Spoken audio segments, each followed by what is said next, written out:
Hello people, Dibin short movie റിവ്യൂയിലേക്ക് എല്ലാവർക്കും എൻ്റെ ഹൃദയം നിറഞ്ഞ സ്വാഗതം.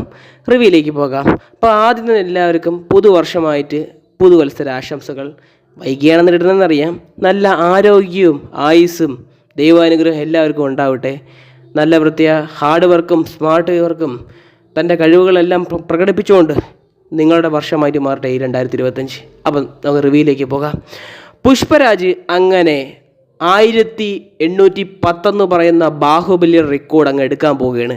സിനിമ ഇതുവരേക്കിന്ന് ഇന്ത്യൻ കളക്ഷനിൽ നിന്ന് മാത്രം 1150 കോടി രൂപ കളക്ട് ചെയ്തിട്ടുണ്ട്.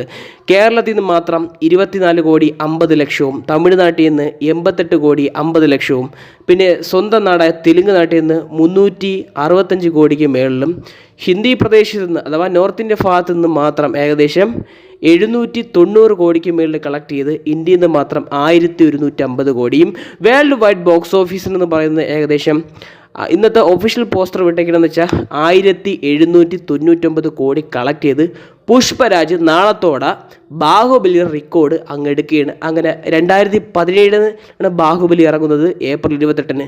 അങ്ങനെ ഒരു 7 വർഷത്തെ ഇടവേളയ്ക്ക് ശേഷം സിനിമയുടെ റെക്കോർഡ് അങ്ങ് പുഷ്പരാജ് എടുക്കാൻ പോവുകയാണ്.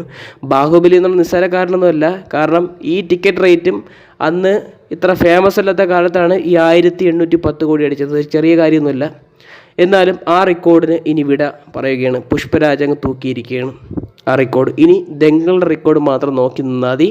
അപ്പം ഇത്രയൊക്കെ ഉള്ളൂ പുഷ്പാദി റൂളിൻ്റെ ബോക്സ് ഓഫീസ് അപ്ഡേറ്റുകൾ പറയാനുള്ളത്. വീഡിയോ ഇഷ്ടപ്പെട്ട് കഴിഞ്ഞാൽ ലൈക്ക് ചെയ്യുക, ഷെയർ ചെയ്യുക, സബ്സ്ക്രൈബ് ചെയ്യുക. വീഡിയോ കണ്ടതിന് വളരെയധികം നന്ദിയുണ്ട്.